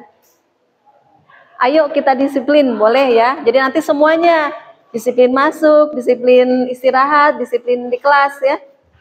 Berarti ya rada benten di dia. Nah, di baris kedua. We. Ini kelompok 1. Ini 2. Harus lebih kompak atau solid. Kompak sama solid. Semuanya. Nah, ini hasil daripada masukan peraturan Anda. Mohon boleh. Semuanya sudah, kata-katanya sudah positif ya. Berarti tinggal dirangkum menjadi sebuah keyakinan kelas. Setelah dikelompokkan, ini ada yang atas ini ada membuang sampah, kebersihan kelas, kemudian tolong menolong. Ini ada 5 ya.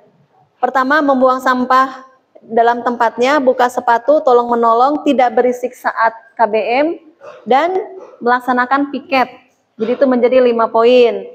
Terus yang kedua, ini disiplin, ini kompak, ini tidak ada bullying, nomor 5 tepat waktu,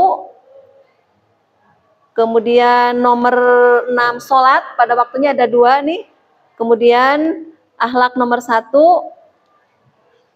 ini rambut, sopan santun, melaksanakan piket sama dengan itu. kemudian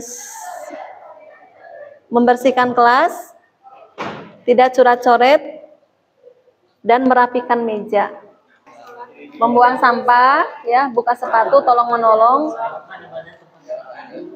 Ibadah.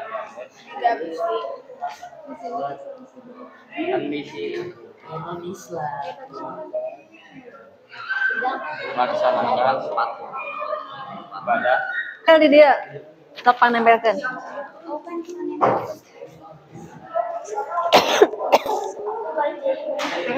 Rapet ya, rapet. Itu kepang napa gede. Neng panapa gede neng ya. Neng panapa gede. Pango dokumentasi. Saya di dia anu ya.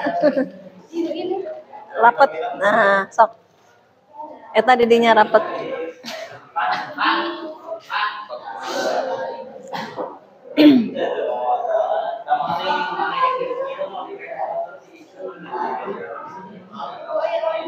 Ayah tuh.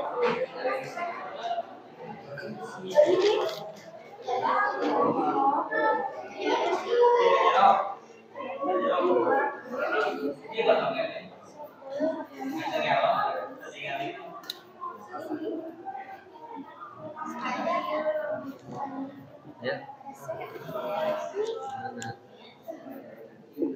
Ini satu lagi.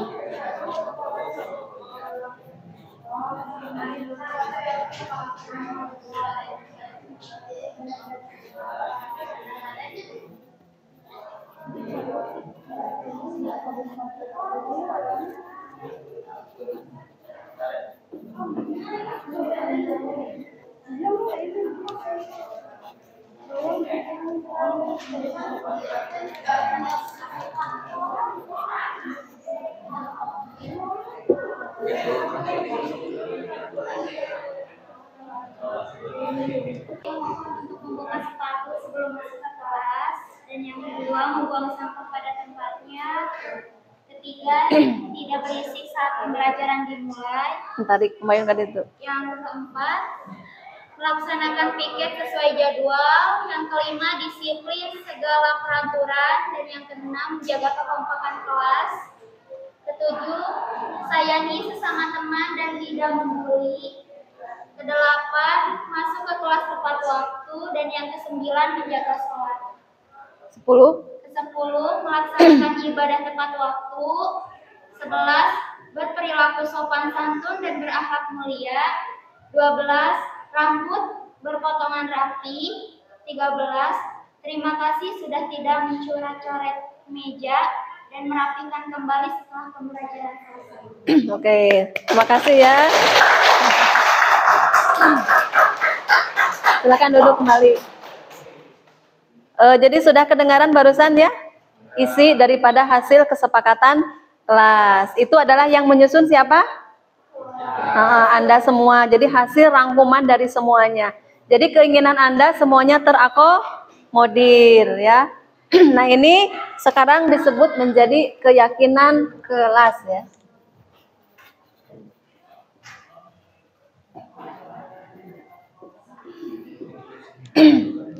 Nah ini keyakinan kelas ini. Nanti ini dibikin dalam, silakan mau di print besar atau mau pakai karton, dibikin semenarik mungkin, nanti ditempel di sini. Ada yang mau ditanyakan? Sudah paham poin-poinnya ya? Nah ini kira-kira mau mulai kapan menjalankannya Anda? Bada iraha ngawitanana. Badai sholat tepat waktu. Terus tidak akan membuli, berarti di sini terjadi pembulian. Tidak akan ada yang mengejek. Sok saha nu ngabuli di dia. Tidak akan membuli. Badai mulai kapan berhenti membuli? Senin. Kapan mau berhenti membuli? Mulai menstop, mau menstop membuli. Saya akan menstop membuli kepada orang lain mulai kapan? Hari ini? Hari ini. Nah ini harus ada komitmen ya. Saya lihat kalau membuka sepatu sudah berjalan ya. Membuang sampah sudah berjalan? Nah, silakan yang belum, masih lupa, masih hilap, mulai hari ini ingatkan kembali ke hati Anda ya. Tidak berisik saat pembelajaran. Nah, ini ditahan dulu. Lu tadi yang ngobrol, nanti dulu. Melaksanakan piket sesuai jadwal. Silakan, ini piketnya belum ada dibikin ya. Ada mungkin belum ditempel. Menjaga kekompakan kelas, sayangi sesama teman dan tidak membuli. Masuk kelas tepat waktu, tidak ada yang kesiangan. Menjaga sholat, melaksanakan ibadah tepat waktu, berperilaku sopan santun, rambut berpotongan rapi. Jadi nanti ada yang masuk nih, aduh saya belum rapi, membaca keyakinan kelas jadi keemutan ya. Oh, karena ini memang disusun bersama-sama. Dan terakhir, terima kasih tidak mencoret-coret meja dan merapikan kembali setelah pembelajaran selesai. Oke, berarti ini sudah mulai akan dilaksanakan oleh Anda semua. Ada yang bisa hari ini, ada yang besok ya. Tetapi usahakan ini sudah mulai hari ini. Nah, terakhir sekarang ada komitmen. Komitmen kelas 11 TKJ 5 karena ini harus diikrarkan kepada Anda ya, biar Anda nanti artinya tuh komitmen bahwa saya akan menjalankan keyakinan kelas ini. Akan menjalankan keyakinan kelas yang telah disusun dan disepakati bersama. Mohon dikasih tanda tangan. Jadi satu orang ke depan untuk tanda tangan. Saya monumen nanti ya, dijadikan monumen, ditempel di sini. Kalau ada yang melanggar nih, aduh rambut saya gondrong, wah saya sudah mau menjalankan kesepakatan kelas, berarti Anda nanti akan teringat sendiri atau istilahnya di emutanku sendiri. Sok diawali oleh KM, silakan ke depan KM. Mau pakai nama, tanda tangan boleh. Nama, tanda tangan di sini. Nama dulu ya.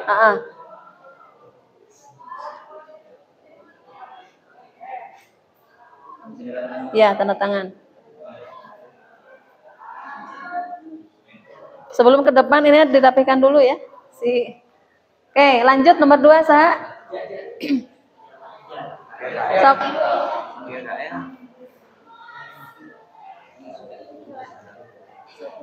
Sok mapai we, ada 2 nih, sok. Ke sana terus nguriling. Biar nggak lama. Yuk.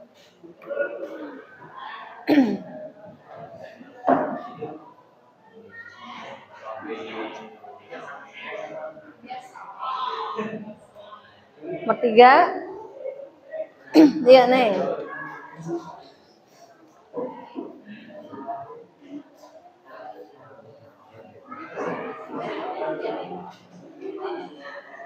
Pastikan, kayak.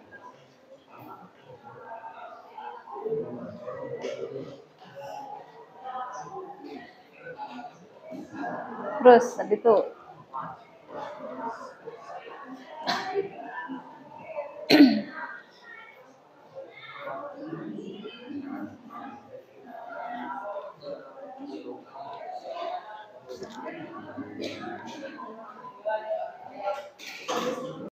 Oke, terima kasih. Hari ini kita sudah bersama-sama untuk menyusun, membuat, dan menyepakati tentang keyakinan kelas. Keyakinan kelas ini akan kita laksanakan bersama-sama, dan mudah-mudahan nanti tidak ada yang tidak mengerjakan, atau dulu bahasanya melanggar, ya, karena ini untuk kebaikan kita semua. Jadi ada berapa kesepakatan kelas yang kita sudah yakini hari ini? 13. Mudah-mudahan kita semua bisa menjalankan dengan baik. Sekian, terima kasih atas kerjasamanya. Assalamualaikum warahmatullahi wabarakatuh.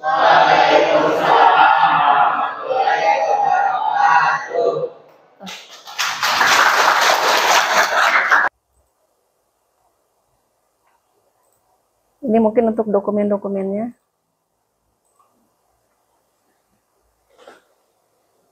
Nah, ini lumayan ya, anak-anak senang menulis menyusun kalimat positifnya itu. Ini terus ini juga lumayan.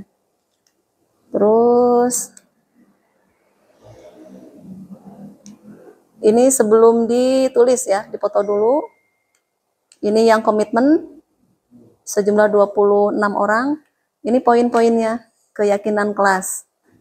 Nah, saya kemarin mau saya fotokan dan saya kirimkan ke KM untuk dibikin, terserah mau pakai karton ya, dibagus-bagusin atau mau di print besar. Jadi ini ada 13.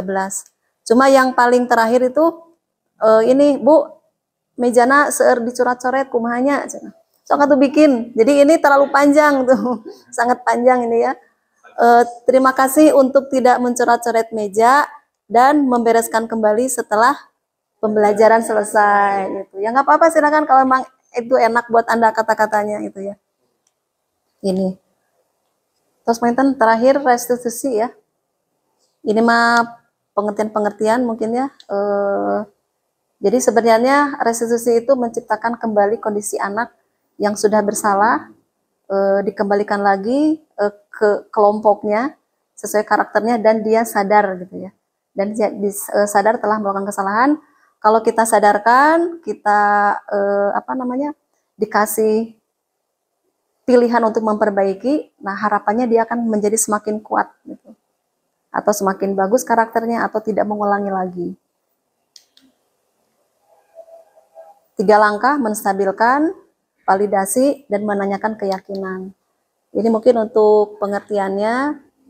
Untuk bagian yang pertama itu di sini adalah prinsipnya membuat kesalahan itu adalah bagian dari proses pembelajaran. Jadi ketika anak salah, tidak harus langsung kita judge ya. Maka kita berikan dulu bahwa ini adalah merupakan bagian dari proses pembelajaran. Kata-kata yang bisa dipilih ketika pada proses pertama menstabilkan identitas, berbuat salah itu wajar. Tidak ada manusia yang sempurna. Ibu juga pernah melakukan itu. Bapak tidak mau mencari siapa yang salah, tapi Bapak ingin mencari solusi. Misalkan ini lagi dipanggil oleh Bapak guru. Bapak tidak mau mencari siapa yang salah, tetapi Bapak ingin mencari solusi bersama-sama. Kamu berhak merasa begitu. Ya. Misalkan ini anaknya berantem, terus dia merobek baju temannya misalkan ya, tapi dia membela diri. Nah, boleh kamu berhak merasa begitu. Kita inikan dulu ya. Diagengkeun hatena supaya nanti di tahap kedua, tahap ketiga dia mulus perjalanannya. Dia mengakui salah, dia mau ngobrol dan mencari solusi. Untuk tahap yang kedua itu adalah validasi tindakan. Di sini validasi tindakan itu kita memberikan penyampaian kepada siswa bahwa setiap tindakan yang dilakukan murid adalah untuk memenuhi kebutuhan dasarnya, sehingga mendasari tindakan. Jadi ini pemahaman kita ya, kita harus paham bahwa kenapa murid itu melakukan ini kembali kepada 5 kebutuhan dasar manusia. Nah di sini prinsipnya bahwa setiap perilaku manusia berupaya memenuhi suatu kebutuhan. Jadi tetap ya, kunaon salah karena ada sesuatu yang ingin dia cari, ingin memenuhi salah satu kebutuhannya. Kata-kata yang bisa dipilih, kamu pasti punya alasan mengapa kamu melakukan hal itu. Nah, misalkan tadi udah berantem, nah kita tanyakan ini, kamu pasti punya alasan kunaon berkelahi. Padahal kamu bisa melakukan hal yang lebih buruk dari ini ya. Ini agak-agak nyungkun oge nya. Misalkan gelut tapi lukanya 1 orang. Padahal kamu bisa melakukan ini, bahkan yang lebih buruk yaitu yang luka sampai 5 orang misalkan gitu. Terus kamu melakukannya karena kamu mempertahankan sesuatu yang penting buat kamu. Nah ini juga boleh. Nah ini kata-katanya. Yang ketiga adalah menanyakan keyakinan. Bahwa di sini berdasarkan prinsip teori kontrol bahwa pada dasarnya kita termotivasi secara intrinsik. Ya. Ketika identitas sukses telah tercapai dan tingkah laku yang salah telah divalidasi, maka anak siap dihubungkan dengan nilai-nilai. Jadi tadi dia sudah mengakui salah, kita sudah tanya kenapa alasannya, dia sudah ngobrol, nah maka dia kan sudah pada posisi lemah nih, udah terbuka hatinya, nah maka kita hubungkan nilai-nilai yang sudah ada. Iya dulu tidak ada nilai ini, ada peraturan ini, kamu masih ingat nggak? Iya Bu, saya ingat, misalkan gitu. Nah, biarkan dia yang menyampaikan, kita hanya membuka pintunya saja. Misalkan kata-kata yang dipilih, apa keyakinan kelas kita? Nilai apa yang telah disepakati bersama? Misalkan kesiangan, ya, atau tadi berkelahi. Seperti apa gambaran sebuah kelas yang ideal menurut kamu? Kamu ingin menjadi orang seperti apa? Nah ini ya. Jadi semuanya berupa ajakan kepada anak, tapi anak yang akan menjawab sendiri. Ini contoh penerapan segitiga restitusi ya. Nah, ini di sana lumayan antusias anak-anaknya.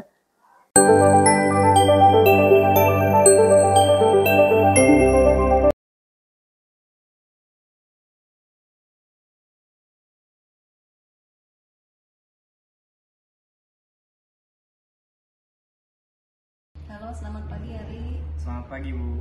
Ari udah istirahat? Sudah. Sudah. Ari tahu nggak kira-kira kenapa dipanggil sama ibu ke sini? Tidak tahu. Oh, tidak tahu. Oke Ari, tadi kan pelajaran ibu ya, jam pertama kita ulangan.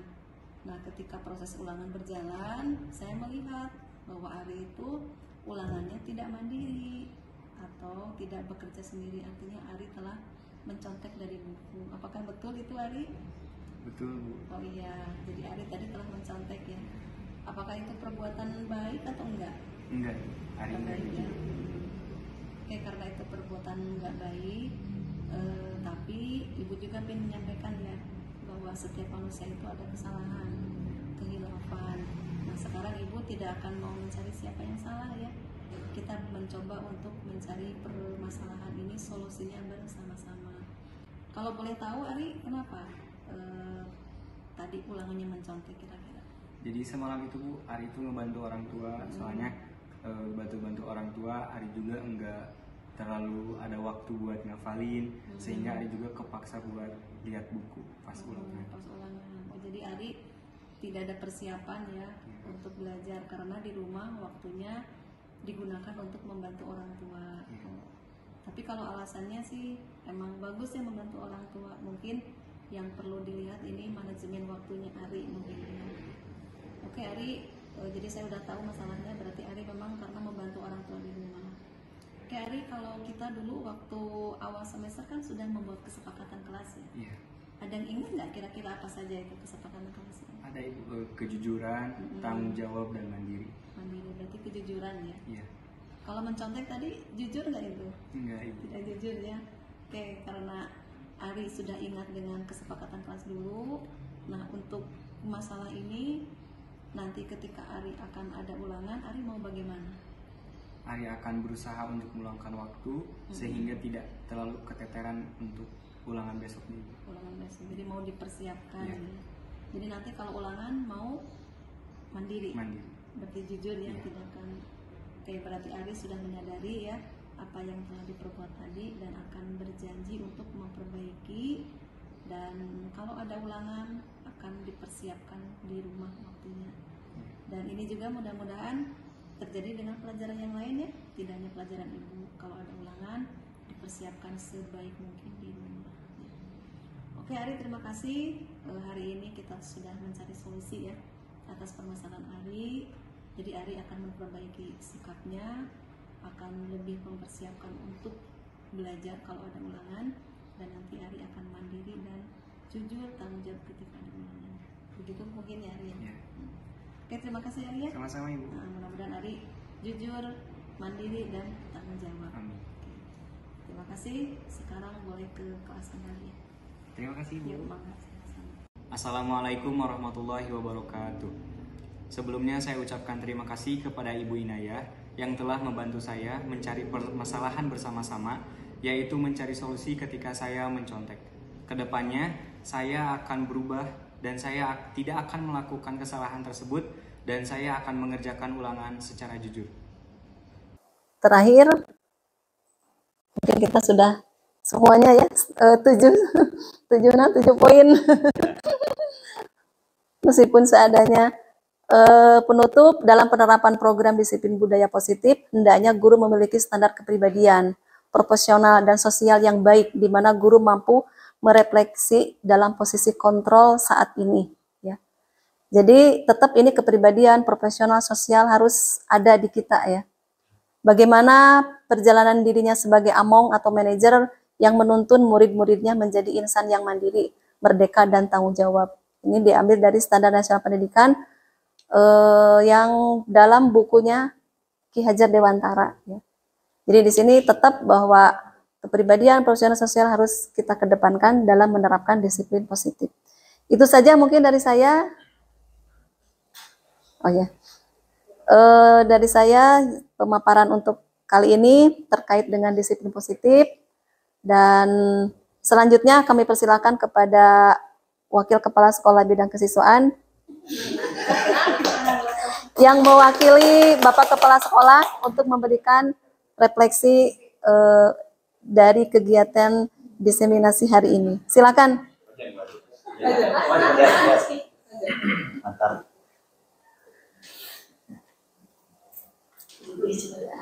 Bismillahirrahmanirrahim. Assalamualaikum warahmatullahi wabarakatuh. Terima kasih Ibu Inayah yang telah memberikan kesempatan kepada saya. Mudah-mudahan ini bisa mewakili Pak Tala yang hari ini hadir memenuhi undangan dalam rangka berdiskusi mengenai beberapa program guru penggerak yang ini sangat baik sekali, sangat bagus sekali kalau kemudian kita jalankan, diterapkan di SMK Negeri Nanggaru. Yang pertama tentu secara pribadi kebetulan saya diamanati untuk membantu Pak Kepala di bidang kesiswaan, sangat terinspirasi, sangat tertampar juga ketika ada beberapa materi yang rasa-rasanya saya dengan rekan-rekan juga belum bisa melaksanakan seperti yang konsep Kajian Dewantara paparkan.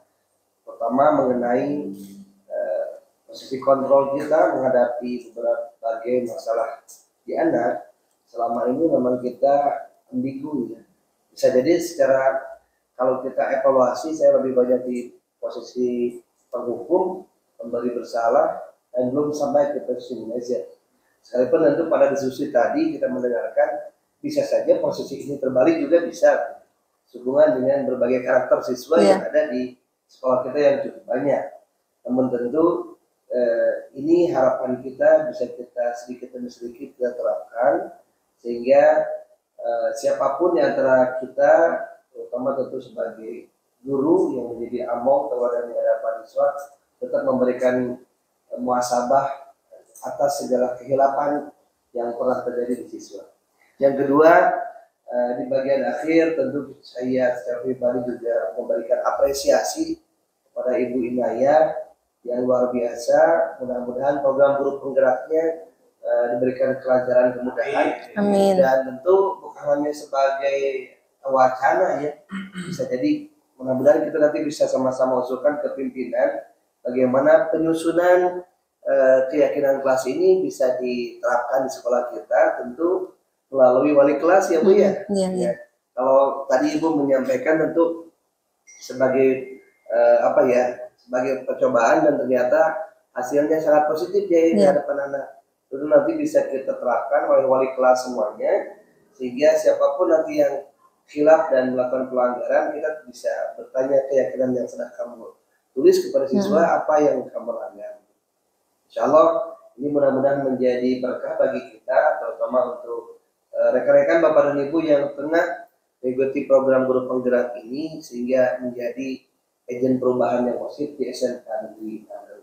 Demikian, sekali lagi selamat untuk Ibu Inayah. Sama-sama. Semoga tetap sehat ya, dan kelancaran kemudahan program dari awal sampai akhir dan nanti membawa nama harum baik SMK Negeri Nanggaru. Demikian, Bapak dan Ibu, terima kasih. Assalamualaikum warahmatullahi wabarakatuh. Waalaikumsalam warahmatullahi wabarakatuh.